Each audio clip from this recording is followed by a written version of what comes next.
Hey there, welcome to your December edition of Beth's Baking Box. Today we're going to be working on your third project. This is going to be gingerbread houses and gingerbread cookies. So let's get baking.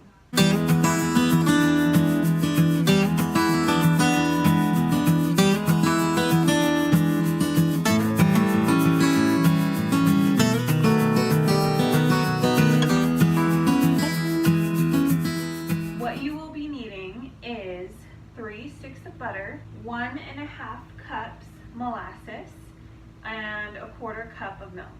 First things first, we are going to go ahead and pour our dry ingredients mixture into a bowl.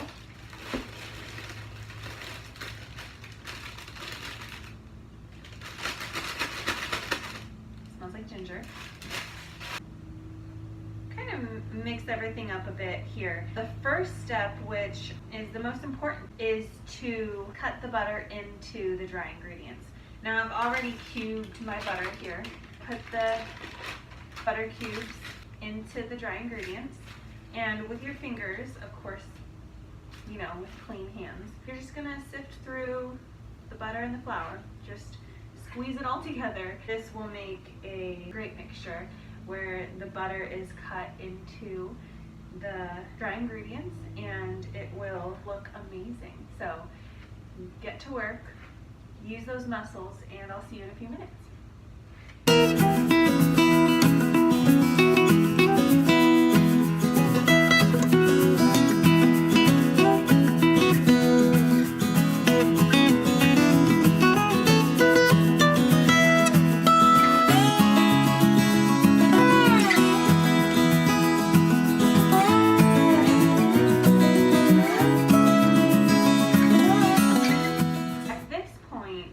The mixture is almost ready.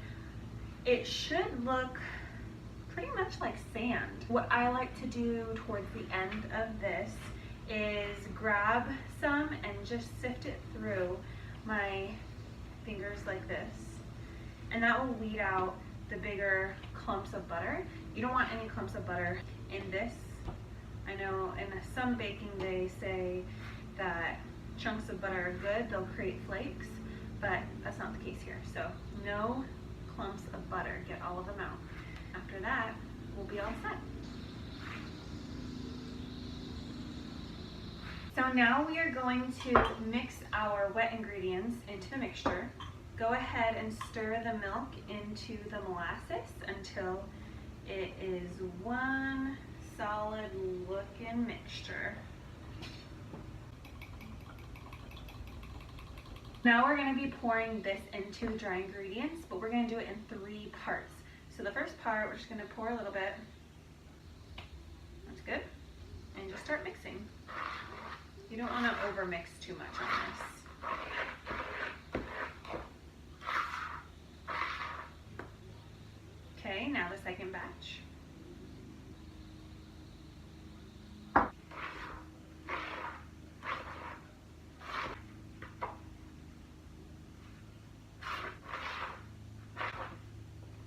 Looking good. Now we're going to want a spatula for this last part. Go ahead and pour the rest of your molasses and milk mixture into the dry ingredients. Mix for one final time.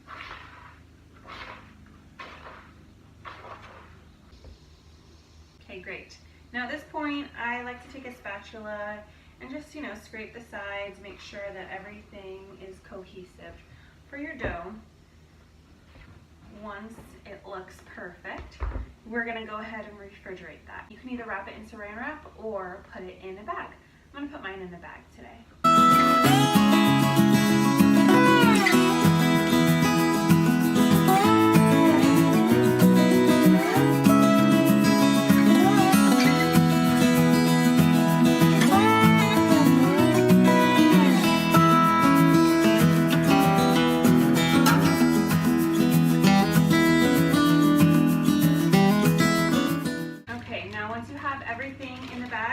Go ahead and refrigerate that for a couple of hours until the dough has hardened quite a bit. One tip on refrigeration, I like to flatten mine out just like this. That way it's easier to roll out at the end of the day. So go ahead and refrigerate that, and then we'll meet back here in just a couple of hours or tomorrow.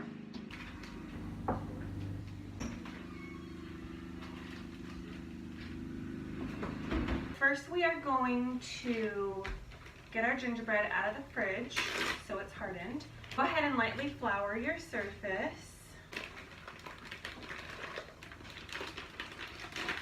And the dough should be hardened, but the dough that I use is more of a soft gingerbread, so we're gonna go ahead and just knead it a little bit, and that'll make it more sturdy for rolling out.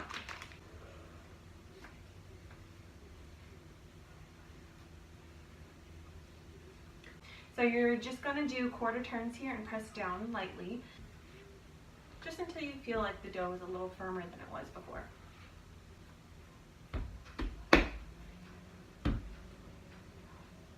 If you're just making cookies, I would use as little flour as possible. But for gingerbread houses, we're going to use a little bit more because we want to be sturdy. Go ahead and flour your surface again, and we're going to roll it out.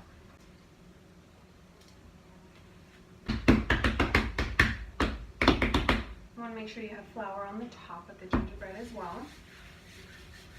And just go ahead and roll it out. We're going to be rolling it out to 1/8 of an inch thickness. And an easy way to tell for thickness is I always like to use my finger as a frame of reference. If you hold your finger out like this, in between these two knuckles is 1 inch. So 1/8 of an inch, maybe a little thinner.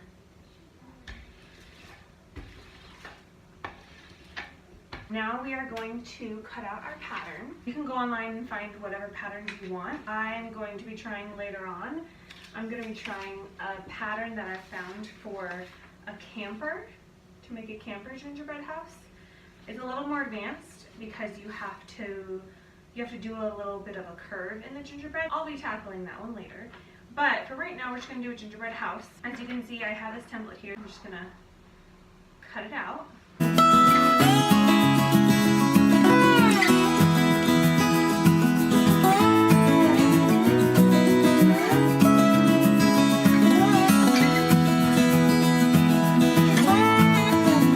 now we have all of our pieces for the gingerbread house.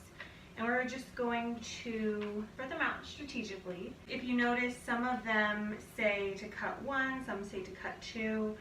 Make sure you actually do that. We're going to lay these out and start cutting. You can go ahead and use a pizza cutter for this. And don't throw away your pieces because we're going to want to keep those for after the bake. We're going to reinforce the sizes of these. Right now I'm just placing them strategically and hoping that I can kind of cut them and have them lined up so I don't have to do too many cuts.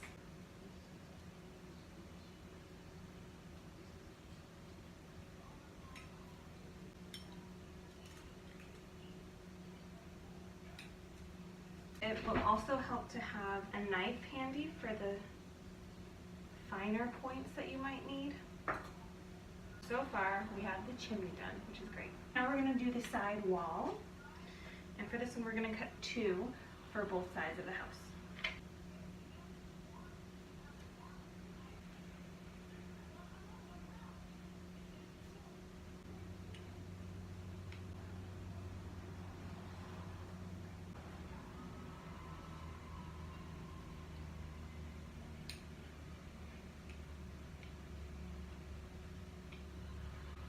Okay, the sides are done. Now we're going to do the house, and we're going to cut 2 of these. Now I'm going to cut out the door really quick, and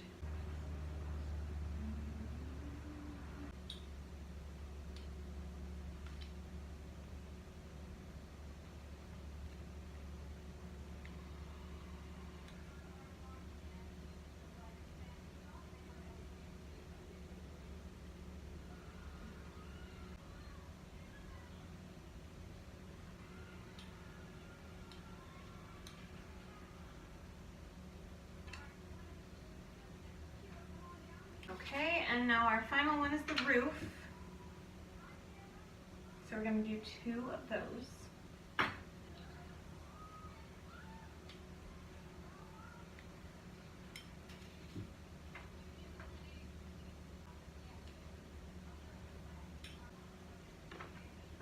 Okay, that's it. Now we are going to remove the pieces that are not actual pieces, and we're going to place the foil on top of the baking sheet over here.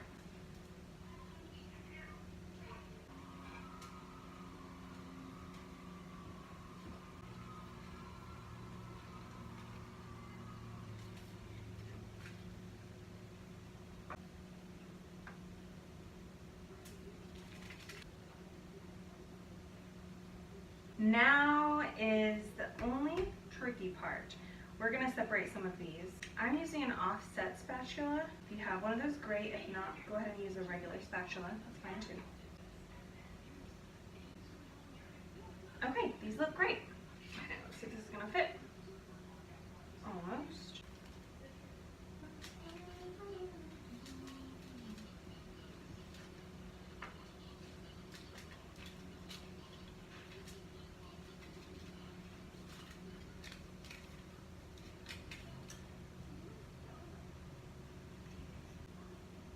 Now don't be nervous if you have to kind of move these around a little bit, because we're going to retrace them later and they're all going to expand a little bit in the oven, so don't worry about it.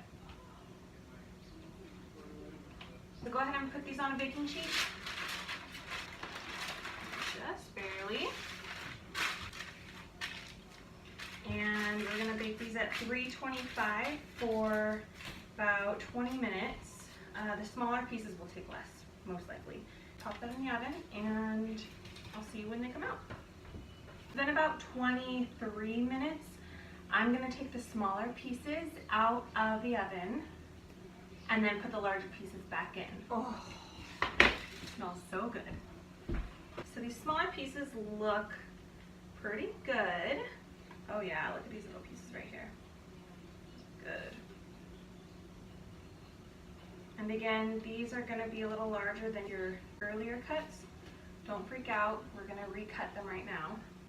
I'm just kind of cutting in here to see how done these are. They actually look pretty good. We're just going to put them in for a couple more minutes. These are our pieces for the chimney, and we are going to do some retracing right now. So grab your little pieces, match them up to whatever piece you think it looks like.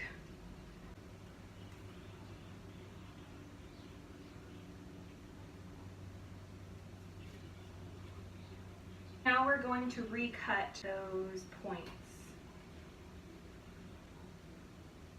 It's pretty good. Yeah, these ones are a little crispy, so be careful when you're cutting. And you want to do this right away. Otherwise, the cookie will harden even more than it is now. Almost done.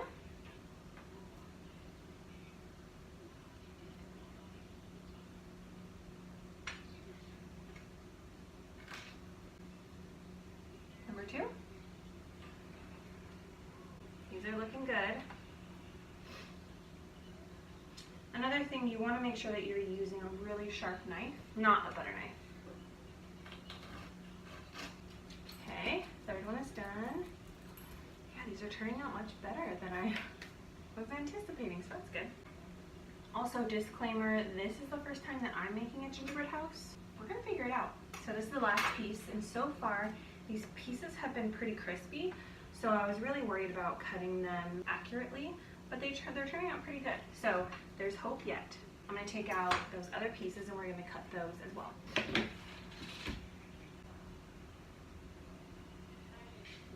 I'm going to take these out of the baking sheet. So these larger pieces really stuck to their shape, which is great. We're just going to, oh, no they didn't. They grew. It's all right. Better than shrinking. So we're just going to cut. The door stayed the same though, so that's great.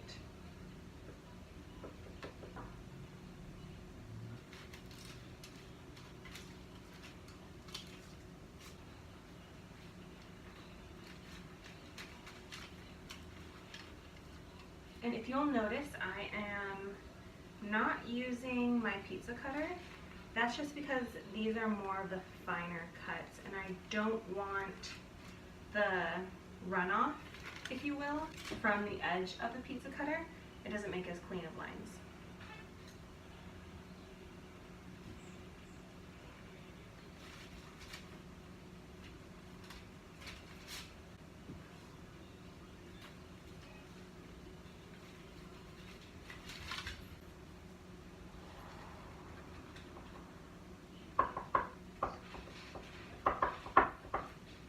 A couple of pieces cut out here from the front and the back of the house. We are going to transfer them onto the cooling rack, just like that. Don't throw away the door because we're going to use it.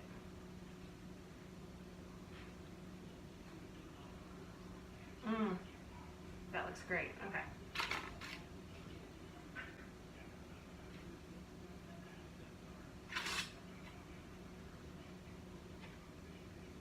Now we're going to cut the roof.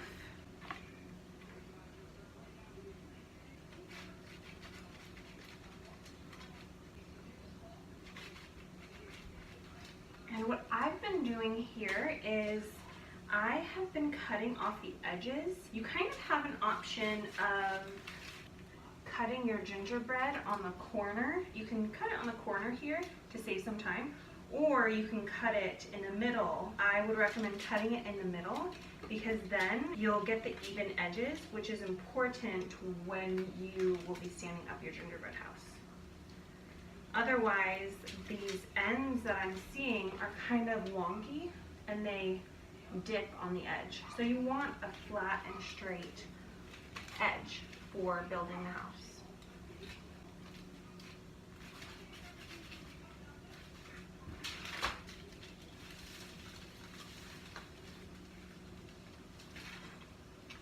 Okay, last one. We're going to do the sides now.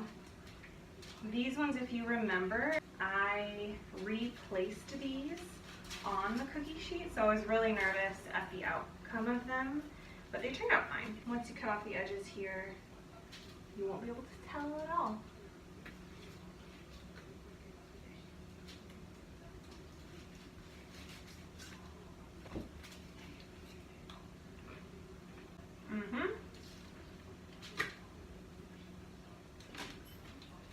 This is probably the best thing about gingerbread house making. I get to eat all the scraps. I have this little piece right here, kind of cracked a little, but just a little bit. We're gonna push it back together and hope for the best. I think it'll be great. Yeah, that's great.